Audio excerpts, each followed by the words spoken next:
የምትከታተሉት የኢቢኤስ አዲስ ነገር ነው። ወደ አስገራሚ ክስተቶች ስንወስዳችሁ የዓለማችን ወፍራሟ ሴት እንደሆነች የሚነገርላት ግብጻዊቷ ሴት ክብደቷን ለመቀነስ የቀዶ ሕክምና ልታከናውን ነው ተባለ።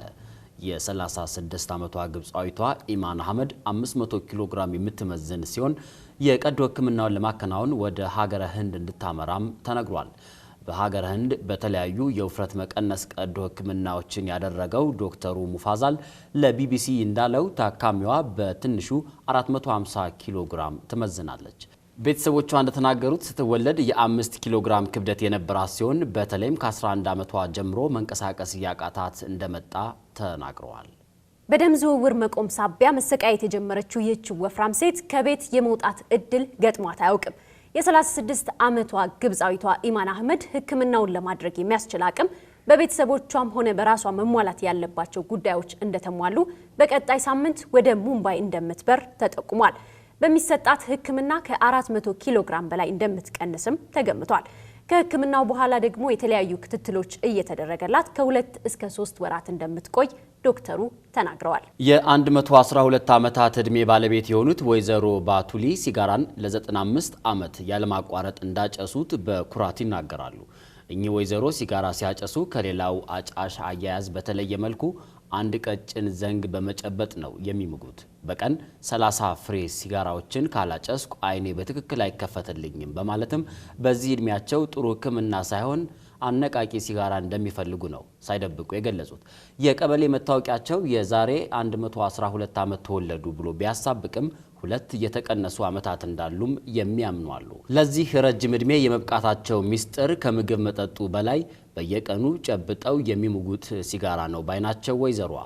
ሳይንስ ግን ሲጋራ ለጤና ጎጂ ከመሆኑም በላይ ሰዎች ረጅም ዕድሜ እንዳይኖሩ ምክንያት በመሆኑ ከማጨስ ተቆጠቡ ነው የሚለው። ዓመቱን ሙሉ ጣሪያና ግድግዳው በረዶ የሆነ ሆቴል በስዊድን ተገንብቶ በቅርቡ ለሕዝብ ይፋ ይሆናል ይለናል ዘ ጋርዲያን መጽሔት በዘገባው። አይስ ሆቴል 365 የሚል ስያሜ የተሰጠው ይህ ሆቴል የተሰራበት የበረዶ ግግር እንዳይቀልጥ በሶላር ሲስተም የሚሰራ ትልቅ ማቀዝቀዣ ተገጥሞለታል። ይህ ሆቴል መሰረቱን ያደረገው በቶርን ወንዝ ላይ ሲሆን 30,000 ሊትር ውሃን በማቀዝቀዝና ወደ በረዶነት በመቀየር በውስጡ 55 ክፍሎችና 22 ልዩ ልዩ ሰፋፊ የእንግዳ መቀበያ ክፍሎች እንዳሉት ተነግሮለታል።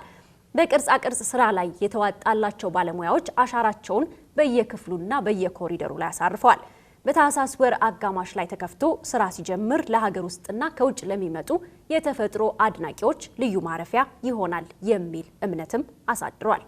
በሆሊውድ የሚሰሩ ፊልሞችና ሙዚቃዎችን ፕሮዲዩስ በማድረግ የሚታወቀው ግዙፉ 21 ሴንቸሪ ፎክስ ኩባንያ የእንግሊዙን ስካይላይት ቲቪ3ን ሊገዛው እየተደራደረ መሆኑ ተነግሯል። 18.5 ቢሊዮን ፓውንድ በዋጋነትም አቅርቧል። የ21 ሴንቸሪ ፎክስ ባለቤት ባለሀብቱ ሮበርት ሞርዶክ በስካይ ውስጥ የ39.1 በመቶ የባለቤትነት ድርሻ ቢኖራቸውም ወደ 60 በመቶ ከፍ በማድረግ በእርሳቸው ቁጥጥር ስር ለማድረግ እየሞከሩ ይገኛሉ።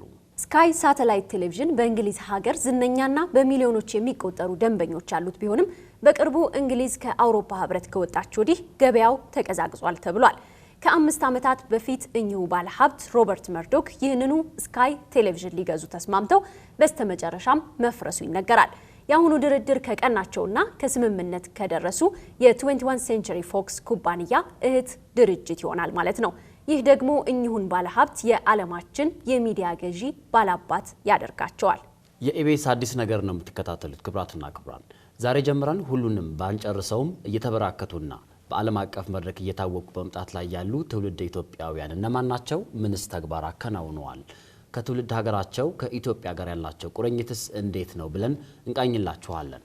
ለዛሬ ለእይታችን የታዋቂውን ትውልድ ኢትዮጵያዊ ታዋቂ ሼፍ የሆነውን ማርከስ ሳሙኤልን አዲስ ሬስቶራንት እንመለከታለን። ካሳሁን መብራቱ አንድ ዘገባ አለው።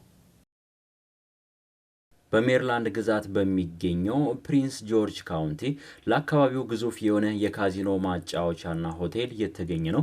ባሳለፍነው ሳምንት በመክፈቻ ስነ ስርዓቱ ላይ ነበር። ኤምጂኤም ናሽናል ሃርበር ካዚኖ የሚል መጠሪያ የተሰጠው የአካባቢው ድምቀት የሆነው ሪዞርት ከፍተኛ ወጪ የወጣበት መሆኑም ተነግሯል። ይኸው ልዩ የሆነው የግንባታ ጥበብ የታየበት የካዚኖ ማጫወቻ የ1.4 ቢሊዮን የአሜሪካን ዶላር ወጪ ተደርጎበት የተሰራ ብቸኛው የአካባቢው ግዙፍ የመዝናኛ ማዕከል ነው። ኤምጂኤም ናሽናል ሃርበር ከካዚኖ ማጫወቻ ክፍሎቹ በተጨማሪ በባለ 24 ወለል ህንፃው ላይ በቀን 3000 ሰዎችን ቲያትር የሚያሳይ አዳራሽም አለው። ወደ ሪዞርቱ የመጡ ደንበኞችም ማደር ከፈለጉ የሚከራዩት ዘመናዊ 300 የመኝታ ክፍሎችም በውስጡ አካቷል። በኢኮኖሚዋ ደከም ያለችውና የስራ አጥ ቁጥር በዝቶ ይታይባታል ለተባለችው ፕሪንስ ጆርጅ ካውንቲ አሁን ላይ ተስፋ የሚሰጣትን ሪዞርት ማግኘቷ በአንድ ዓመት ብቻ እስከ 60 ሚሊዮን የአሜሪካን ዶላር በግብር መልክ ትሰበስባለች እየተባለ ነው። በቀን ውስጥ ከ20 ሺህ እስከ 30 ሺህ የካዚኖ ደንበኞች ይጎርፋሉ የተባለለት ይኸው ግዙፍ የመዝናኛ ስፍራ 5000 መኪና ማቆሚያዎችንም አዘጋጅቷል። ለ3600 የአካባቢው ተወላጆችም የስራ ዕድልን ከፍቶ ኑና አብረን እንስራ እያለ ነው። ሪዞርቱ በሰሜን አሜሪካ የሚታወቁና ስመገናና የሆኑ 15 ሬስቶራንቶችን በውስጡ አካቷል። ጣፋጭ ምግቦቻቸውንና መጠጦቻቸውን በውብ ምግብ ቤቶቻቸው በየቀኑ ወደ ስፍራው ለሚያቀኑ ደንበኞች ከሚያቀርቡት 3 ታዋቂና ዝነኛ ሼፎች መካከል ታዋቂው ኢትዮጵያዊ ሼፍ ማርከስ ሳሙኤልሰን ይገኝበታል።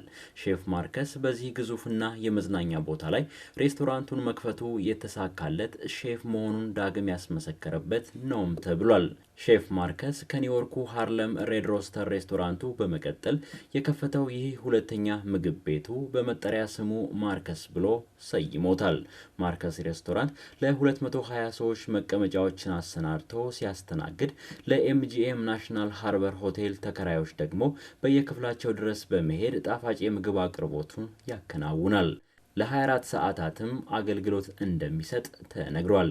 ሼፍ ማርከስ ሳሙኤልሰን ከምግብ ዝግጅት ጋር የተዛመዱ 2 ዳጎስ ያሉ መጽሐፍትን በማሳተምም የሙያውን ሚስጥር ለሌሎች አካፍሏል። ሼፍ ማርከስ የአሜሪካው ፕሬዝዳንት ባራክ ኦባማ እንደ አውሮፓውያን አቆጣጠር 2009 ላይ ለህንዱ ጠቅላይ ሚኒስትር ማንሞሃን ትልቅ የራት ግብዣ ባዘጋጁበት ወቅት የምግብ ማብሰያውን የተቆጣጠረው እሱ መሆኑም ይታወሳል። በቅርቡ በዲትሮይት ግዛት 3ኛ ሬስቶራንቱን ሊከፍት ነው የሚል ጭምጭምታም እየተሰማ ነው።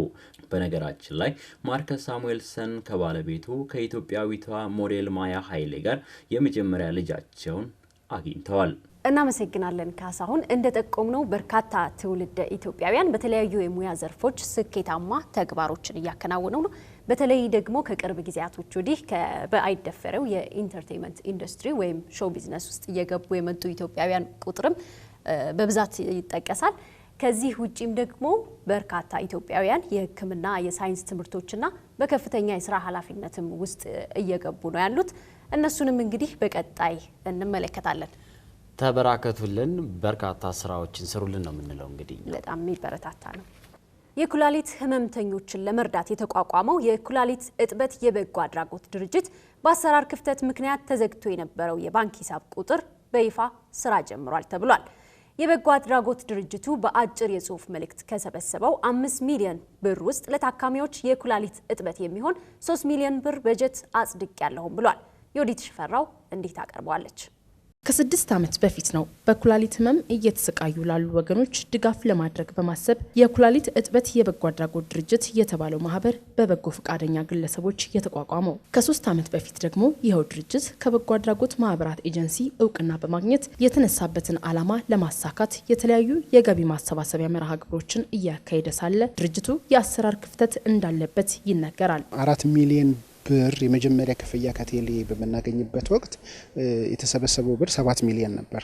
ሁለተኛ ክፍያ ሳይከፈል የገባውን ብር 4 ሚሊዮን ብቻ በማየት 7 ሚሊዮን ብር ተሰብስቦ ያለው ግን 4 ሚሊዮን ነው ወይም 3 ሚሊዮን ነው የሚል የተሳሳተ ዘገባ ነበር የቀረበው። በወጣው መረጃ ምክንያትም የማህበሩ የሂሳብ ቁጥር ተዘግቶ የቆየ ሲሆን በባንክ ሂሳብ ውስጥ አልተገኘም የተባለው ገንዘብም በተለያዩ አካላት ተጣርቶ ስህተት መሆኑን በመገንዘብ የማህበሩ የባንክ ሂሳብ ቁጥር እንዲከፈትና ማህበሩ ስራውን አጠናክሮ እንዲሰራ መደረጉን ማህበሩ ሁለተኛውን ጠቅላላ ጉባኤ ባካሄደበት መድረክ ተገልጿል። መንግስት ተቋማት እኛን የሚቆጣጠረን ኤጀንሲ የሚሆን የጸረ ሙስና ኮሚሽን ይሄን ነገር በጥልቀት ሊያየው ስለተገደደ ድርጅቱን በተመለከተ የተነሱትን ነጥቦች የተነሱትን ጥቆማዎችና ክሶችን በተመለከተ ጠቅለል በማድረግ በመጣለን መሰረት እኛም ከማኔጅመንቱ ጋር በመሆን የተለያዩ መረጃዎችን በማቅረብ ይሄው አሁን ሁሉ ነገር የተወራው ውሸት መሆኑንና የተሰበሰበው የህዝብ ብር እንዳለ መኖሩና